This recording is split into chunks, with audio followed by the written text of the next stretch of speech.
Biyahe kami ngayon pa Batangas. Natapos na kasi namin hulugan yung lupa na nabili namin. Kukunin na namin yung deed of sale at sisilipin na din namin yung bakod na pinalagay namin. Nag-aalala kasi ako dahil sa mga nagdaang bagyo baka bumol na siya. Maliit lang naman yung lupa na nabili namin, balak namin gawin lang siyang bakasyonan pag natotoksika na kami sa Manila. Bali dito pala ito sa San Juan, Batangas. Malapit lang din siya sa dagat, kaya pag nagkataon at matapos ito, talagang dito na kami magre-relax ng aming mga pamilya.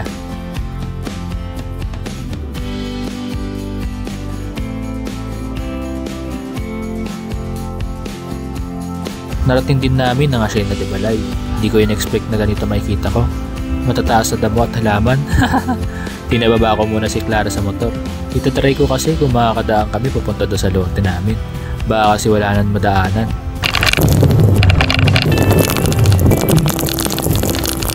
Daanan.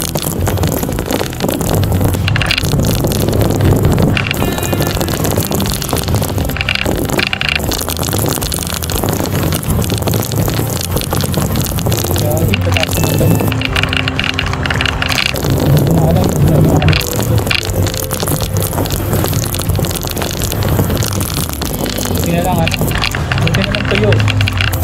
Inapaw na basa.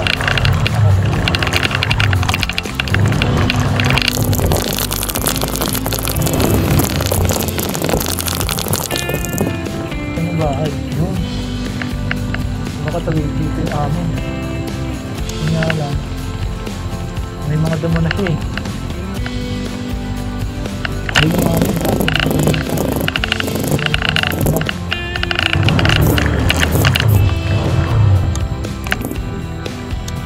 Lang kami mabilis eh.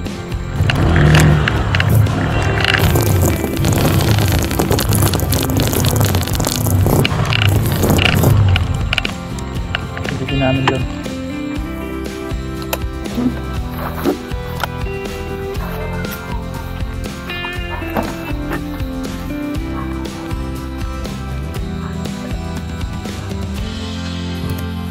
Mga damo siya guys. Ha?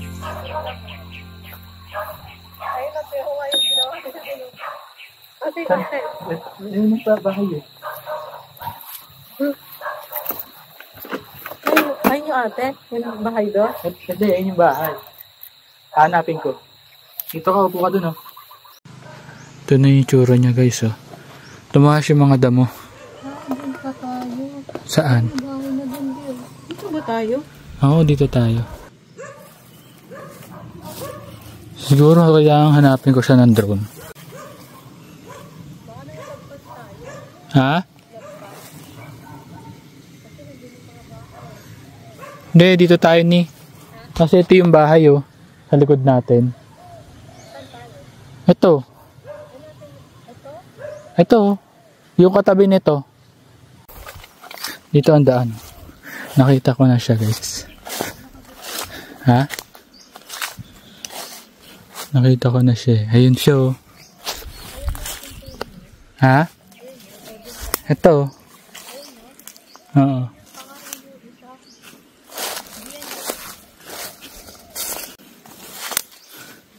Natabunan na yung pinagawa namin bakod. Ito na yung bakod guys. Nandito pa yung bakod namin kaso na ano na siya. Ayun o. Nalagyan na siya ng mga halaman. Tagda-dalawa to eh. Ayun, dalawa-dalawa pa rin naman. Yan.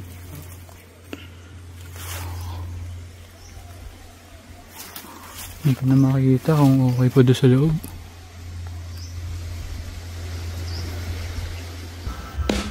Ito yung dating video na nasave ko. Halos wala pa siyang kahalahalaman na noon. Bagong patag pa kasi siya noon na tinabas ng developer yung mga halaman at ibang puno noong nag-turnover. Yan, may dalawang puno dito.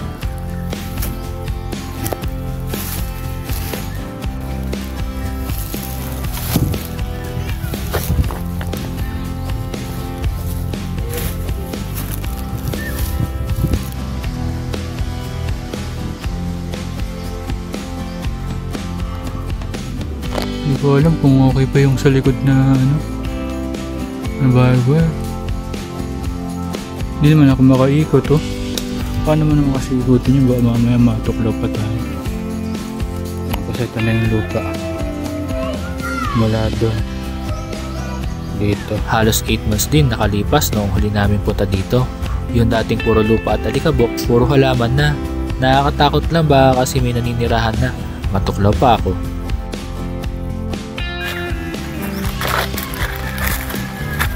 Sinabunan na nila yung parang ilog dito. Ilog dyan. Sinabunan na nila.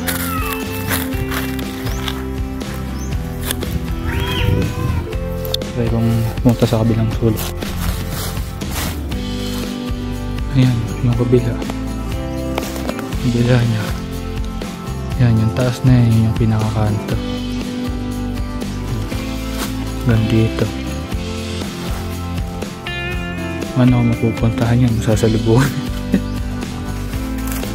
Hindi ko lang siya mapuntahan eh. Ito na yung pinto eh.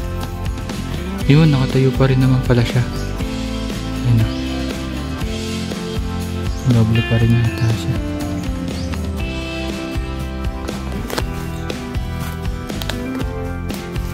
Ito yung ginawa akong pinto.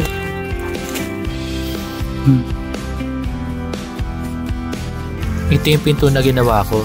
Nakatayo pa rin naman siya. Nakadoble kasi ito nung cyclone na binili namin. May natira kasing 4 na set kaya pinalibot ko na lang sa buong paligid niya.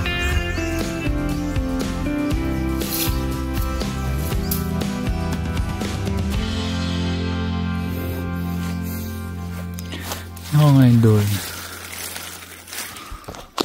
Kasi ito madre kakao to.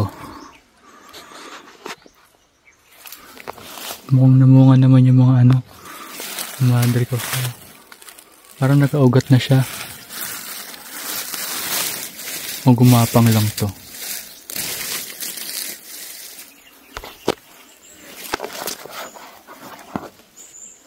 Ayun loob.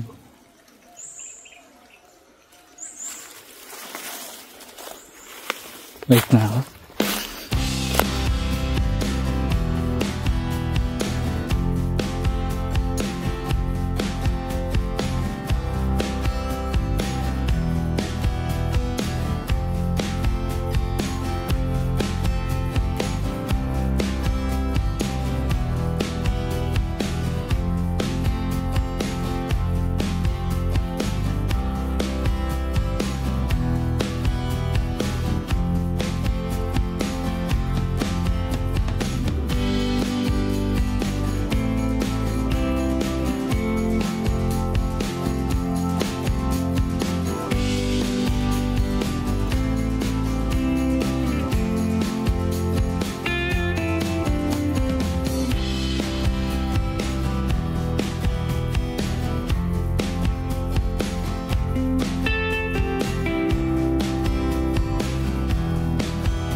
Paalis na kami dito sa Hacienda de Balay.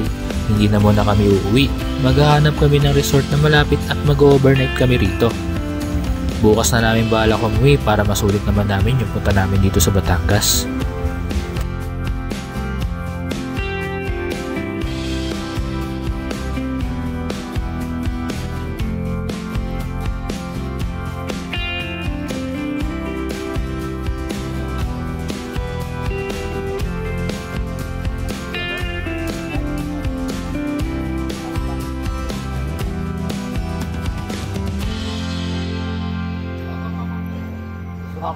Sumod ka din eh. Badlangan ng 20.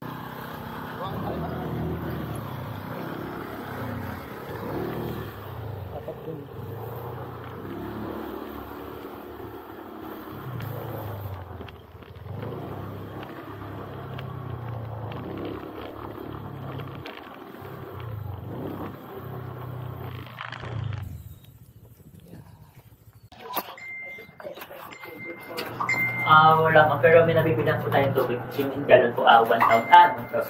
600. Mahal mo, kuya. 60 pesos lang po kasi. Ito lang kulit na ito sa wifi. Wifi? Okay. Mamaya. Saan tayo banda? Meron ba boss malapit sa... Malapit po to sir sa beach po. Yung paglabas namin, pwede na lamang kayo. Hindi ba? Assist po kayo ng kasama. Okay, sige. Paglabas niyo po naman sa konting lahat po. Dalit na po ba? Salamat. Thank you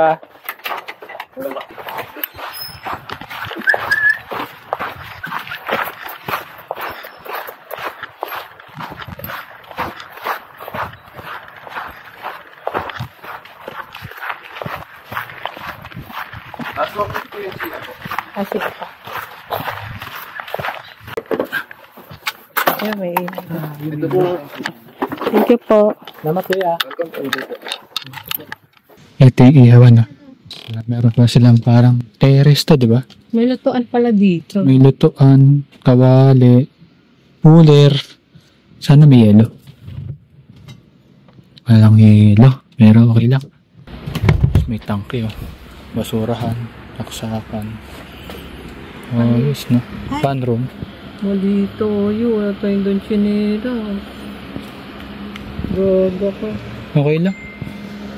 Nakapaalang tayo doon.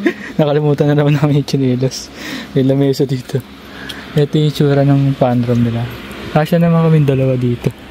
For the budget nila. Ayun, Kasya marami naman pala kami dalawa. saksakan eh. Wala talaga saksakan dyan. Pan room, pero pwede na yan.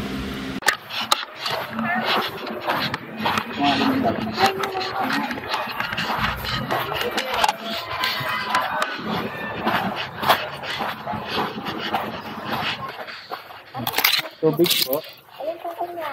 60 po yung ganyan. May barya na kayo sa kanila. Wala pa po. Pero pwede naman sa barya sa kanya bayaran. Sige po. Yung ganito po ba? Opo. 60 po. 60. Ah, 60. Ah, wala ka po. Huwag ka na. Saan ba? Anong room ba tayo? Ayun po, yan po sa loob. May yellow din po kami. Hindi yan. Magkano yan? 35 po ang isang pack ng tube ice. Ay, yung gano'n kalaki. Hindi po, katamtaman ang yung parang ganyan.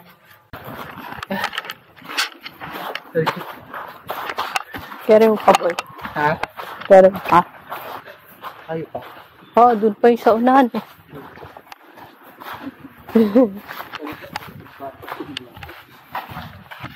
Isang beses ka lang nakapipil. Uy, malaglag ka. Gago ka, nakakaiyak ako.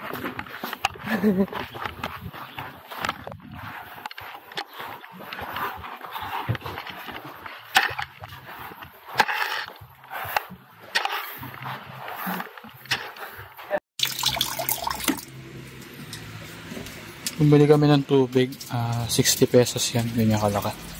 Tsaka 35 pesos na yelo. Kasi sabi ni Clarissa, maalat daw yung tubig, kaya bumili kami. Siguro. Ha? Doon maalat. Hindi mo naman lalagyan ng ano, dito. Ito lang lalagyan. Kaya maalat yung tubig, kaya bumili tayo ng ganito kako. Hindi mo tayo talaga umiinom po. Pinanghugas namin, tapos magbabaw na lang din siguro kami bukas. Magsasayang na shots mamaya-maya. Linisin ko naman yung parilya. Kaya marami. Mag-iyawan naman ako. Hindi pa kami nagtatanghalian. Ang burger pa lang kinain namin. Pero nag-almusal naman kami ng itlog. Dito pala siya sa sarili. May sarili pala siya kami. Ano? Lutuan sa loob. Oo. Uy, salamin mo. Tunaw yan. Saan sa mo nilalagay?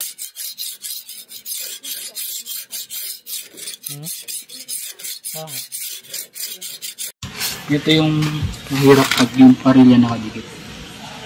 Kasi, hindi ko mababaliktad yung parilya na mapapaganon doon. Ganito kasi ako magparinas eh. Niluluto ko muna yung uling. Yan. Gaganunin ko na siguro. Madali kasi pag ganito. Baga, nakapabaga na yung mga uling.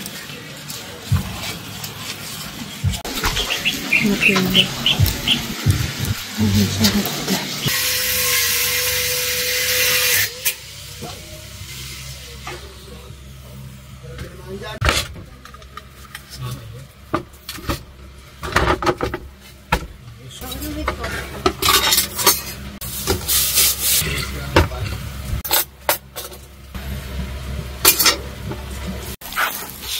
Niluluto yun dito. Mas malakas kasi baga yan. Mukha na masarap yung niluluto ni Clarissa.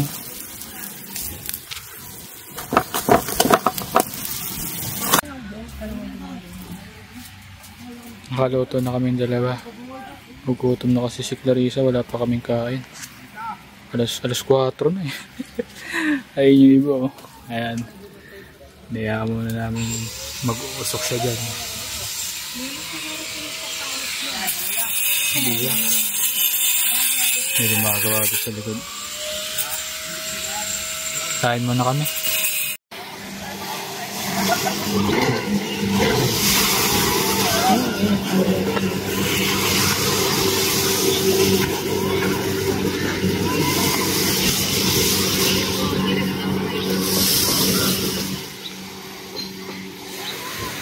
Ayos din yung buhangin dito, no? Sa Camplay. Ano rin siya, yun? Pilo rin yung buhangin.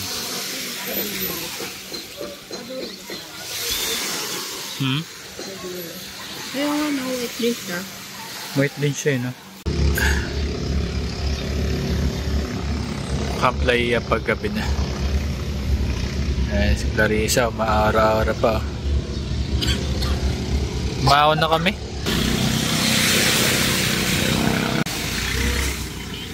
$5:30 pa lang daw.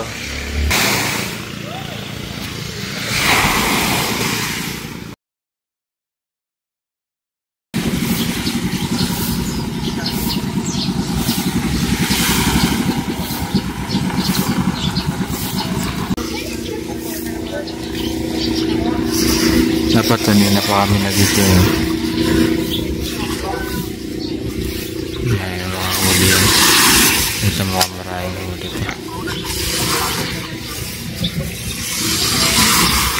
6 AM na ng umaga. 6:08. Yun, dala ni Kuya.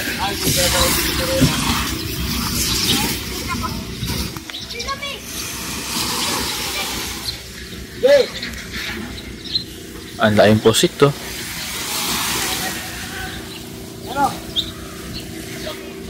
Laki, no? Ang posit. Ito, nung huli na ni Kuya. Sarap sana mamili yan, kasi uwi, ano? Yun nga lang, magdating sa atin, baka amatar lang kasi tayo. Laki ng posit ni Kuya.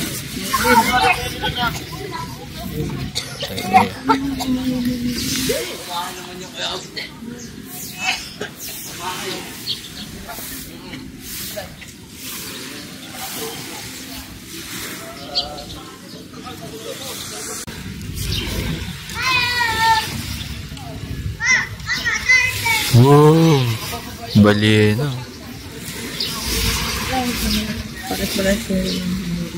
Siguro sa malalalim na nakukuha yan.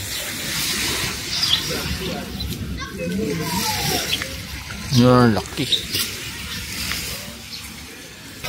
Boom! Lagi against the lake na, pero ang laki ng huli niya. Sige po, sige po. Dalawang balde.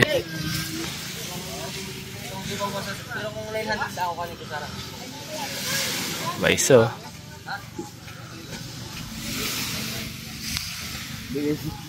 Ito mukhang marami to. Ay, lalaki eh. Mga tuna. Siguro nagbubulungan sila doon. No? Yung kunyari nagpe-presyuhan na sila dyan. Oo. Ay, marami to. Mas may malaki pa silang isda. Oh. Ang lalaki ng hipan nila. Pusit.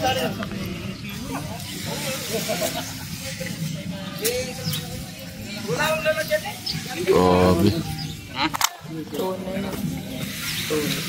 Ayun, si Kuya nakabili rin, no?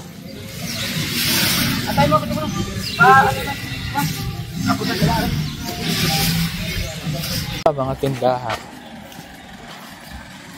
Wala, ano yun eh? Ba't ba? Siguro binibenta rin.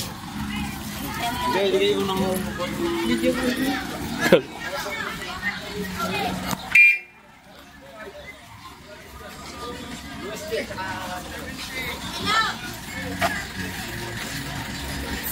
ka bang mayroon kumain? Ayan po yung baboy ramo, ano? Baboy ram po siya.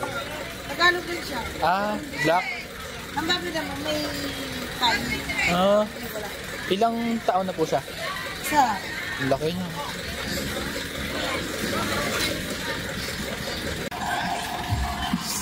Tinanong ako kung baboy ramo, hindi pa na baboy ramo. Baboy lang daw yun.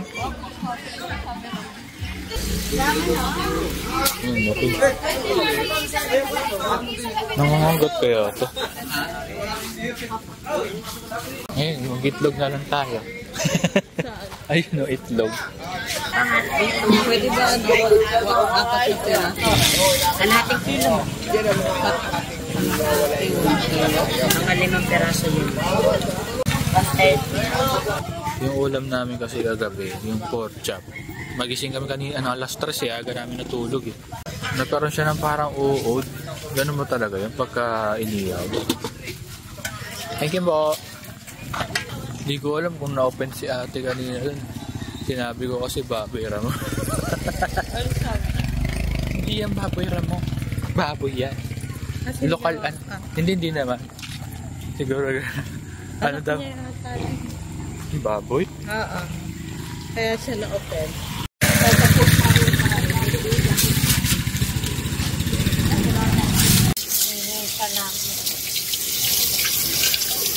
Nabili. Asina, no? Oo nga, okay lang yan. Tapon ko na ito yun. Itong paalat sa akin. Kinain ko ito ng puso. Magkano kilo yan eh? 260. Kasi kalahating kilo yan, 130, di ba? Ito, kakainin namin. Ang tawag sa isdang to? Hindi ko alam kung kasi binili ko yun lang kasi maliit doon. Hindi ko alam kung masarap sa prito. Yellow line. Uy, gusto ko yun. Sama mo sa prito. Wala, matuturog lang din yan. Wala na. Huwag mo na alisin kasi dyan. Parang nilinis na yata nila yan eh. Nilinis to. Kakatanggal ko ng satang. Ano? Huwag mo alisin yung uslog. Yung pa naman yung gusto ko dyan.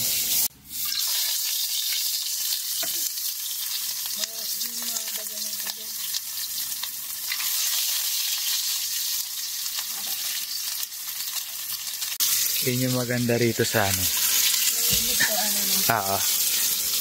Ito yung maganda rito sa may Kaplaya. May lutuan siya. Ang mali lang namin, hindi kami nakapagbaon ng mga prituhin. May baon naman kami iniyaw. Yun nga lang, napeste kagabi. Dito kasi namin iniwan. Nakatakip naman siya ng ganito. Tapos pagising ni lagay dito. Nang nakapatong siya dito. May uod daw dito. Ang suspetya ko kasi mukhang may dumapong insekto doon. Tapos ng itlog. Yun yung pagkakasuspetya ko doon. O ewan ko ba, ganun talagang inihaw. Ano? Pero hindi eh. Diba? Sa inyo, nag-iihaw tayo sa inyo, diba? Umabot pa kayo na bukasan. Hindi na nagpunta tayo. Ayan, tignan mo rin niya. May mga ganun-ganun din. Hindi na nagpunta tayo sa ano. Hindi niya nakakainin. Parang pampulan siya ng mga maliliit. Tapos gumagalaw daw. Sabi nito ni Clarissa, ewan ko. Ginawa, pinakain namin sa pusa. Pumapasok na pusa dito, pero mababait naman sila. Yung isa lang makulit kasi nanay siya eh. Diyan siya, pumapanik siya dito. Pumasok kain dito eh. Kasi hindi siya makawala. Binuksan ko pito, lumabas siya pa ganun. Yung pusa. Marami ring saksakan dito eh. Ay, ito nga pala. Amin to. Yan. Alam niyo yung nabibili sa Shopee na ano, na towel, yung maliit. Tapos pag na-collapse, ganito siya kalaki. Ayun ang ganda. Malaki rin siya. Ito, ayan. Makulit yung pusang yan, no? Hoy. Kapag pork chop ka na. Nasunugan si Clarissa. Hindi sanay magluto doon sa may old school na ano, kaldero. Old school na kaldero. Kasi mabilis na mainit. Ayan, ulam namin pananghalian. Isda. Marami sana dong mga nagbebenta eh. Kaso, mga pusit, ang lalaki. No? Paano mauubos yun? Sarap sana mamili dito. Ang marami yan tayo, pwede kayo. Ayun, kunyari, pamilya kayo. Yun. Yawin nyo kasi malaki daw. Magkano? 1, 2? No? Pusit. Yung sinlaki niya raw. Yung mga kalahati sa restaurant kasi medyo mali. May bumili kasing check-in doon sa kabilang resort. Pamilya naman kasi sila doon. Tara naming kanin sinangag niya doon sa hawaling may tutong ng isda. Puro tutong naman yung kanin. Yeah. Kaluto na siya. Masarap naman. Nalambot. Larissa. Mainit? Malamig? Linaw nga eh. Pag maaga? Oo, kitang-kita oh. Ay, hindi, may mga isda oh. Ayun oh. Pag maaga pala. Oo nga eh. Ayun oh, isda oh. Ewan ko kung nakikita sa ano. Ayun oh, isda yan. Kala ko nga dumi. Ayan. Dito kami ngayon sa Camp Laia. Dati dito kami kasama si Lotay sa Mount Palas. Yan. Namiss ko nga sila Lotay tsaka si Titay. Doon kami dati, naalala ko. Tapos doon mahilig mag-picture sila mama. Doon sa puno na yon. Sila kuya namimingwit pa. Maganda rin dito. White sand siya. Medyo malalaki lang yung buto ng buhangin niya. Tapos doon medyo ganito rin. Ayan. Kasi sa San Juan doon, sa may San Juan doon, sa may banda rin sa ano siya, yung lupa niya doon. Pino kaso black. Pino siya. Kasi ganda yun. Ganyan. Kaso black. Maya mag-out na rin kami mga 12. Sulitin na namin ngayon.